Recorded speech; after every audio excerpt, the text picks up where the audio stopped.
Hi, fruit faces. It's Clary here. Still jumping just kind of regularly, like whenever I have some moments, I'll jump and jump a lot throughout the day just to get that activity up. But I realized I have got to get some high intensity going on here.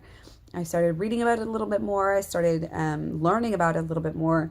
And I became convinced that I absolutely had to do some high intensity training. Now, let me just get into this for a little bit. This may not be what everybody else, I think most people, when they think of like high intensity training, they're thinking of like super high intensity, kick your butt on the floor. You can't even do it for 10, 15 minutes. I'll see people maxing out on P90X, whatever it's called.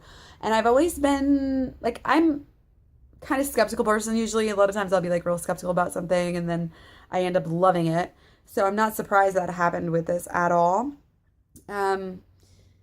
But I'm not going balls to the wall. I always kind of looked at other people like, okay, you can die from doing this P90X stuff. Like, this is overload.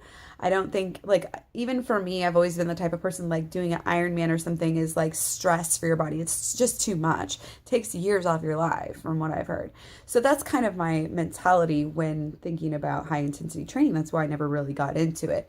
But I actually saw, what is Raina and Randa's dad from Veg Source? Whatever his name is. I saw a video about him talking about these nice little apps that they have now. I don't know if I got the same one he recommended or not, but I just went ahead and downloaded a high intensity interval app, and it's really, really simple. It's got like I just use the pre-made one right now because it's working for me, and I'll definitely be switching it up here soon. But I wanted to figure out a way to start doing high intensity training on a regular basis.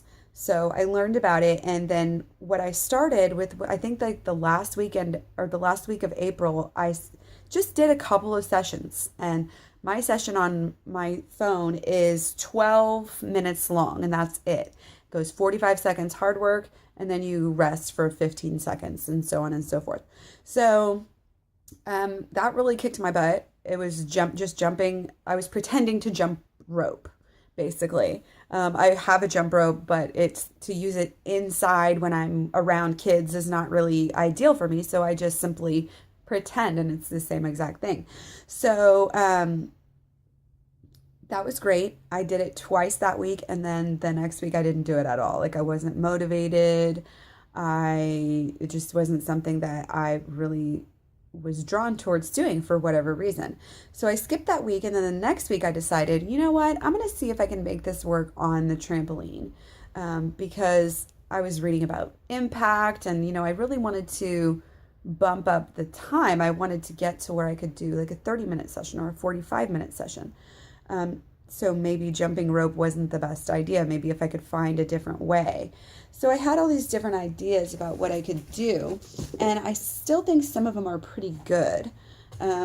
Jumping and doing arm weights at the same time can get your heart rate up a little bit higher. Jumping with your knees up, like if you put kind of at about waist width, you like waist width, hips width, hips height, about hips height. Just put your knees down, and then when you come up each time, make your knees hit your hands. You could do jumping jacks at the same time. But what I've really found that I really, really, really love and super addicted to right now is a twisting and a jump at the same time. So basically it looks like me twisting as I'm jumping for 45 seconds, and then I stop.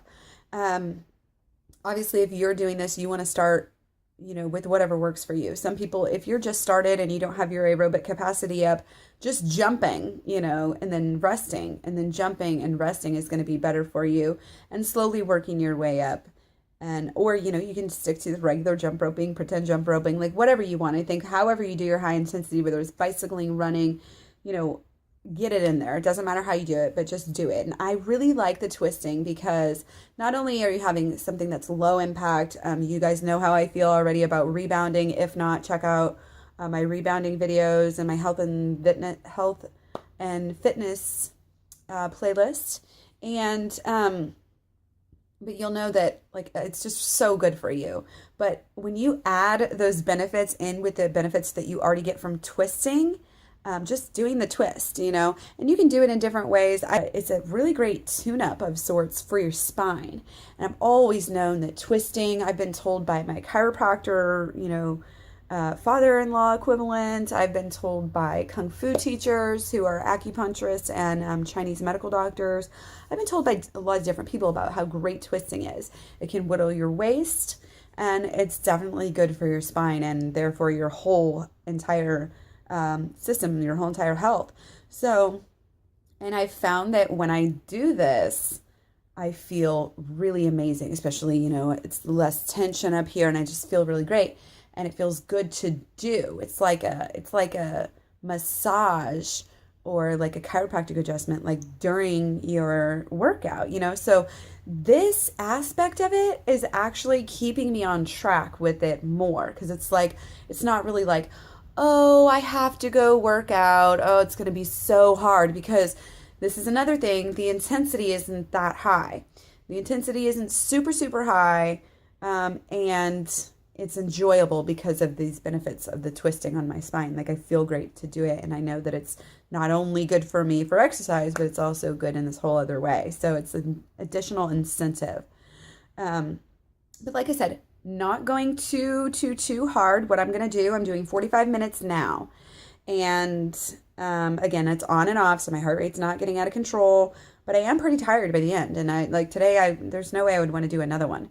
But I am going to add another one. So my total is 60 minutes. And from what I've seen, 45 minutes to 60 minutes 3 times a week is all you need to do high intensity. And you shouldn't even be like super, like you don't necessarily need to be like super drenched, dying, out of breath, like hurting after every single one. Like, you should be pleasantly tired is what I've noticed from my research. So yeah, that's what I'm doing. I think this has definitely contributed to my breaking my plateau here. And, I just do it Monday, Wednesday, and Friday. I do my high intensity workouts. I'm still hopping on the trampoline, in between, just normally just waste time, jump just to stay off my butt. And I'm still doing lots of other things like walking my dog, riding my bike, roller skating, hiking, all sorts of stuff. So this is just, again, another way to take it to the next level.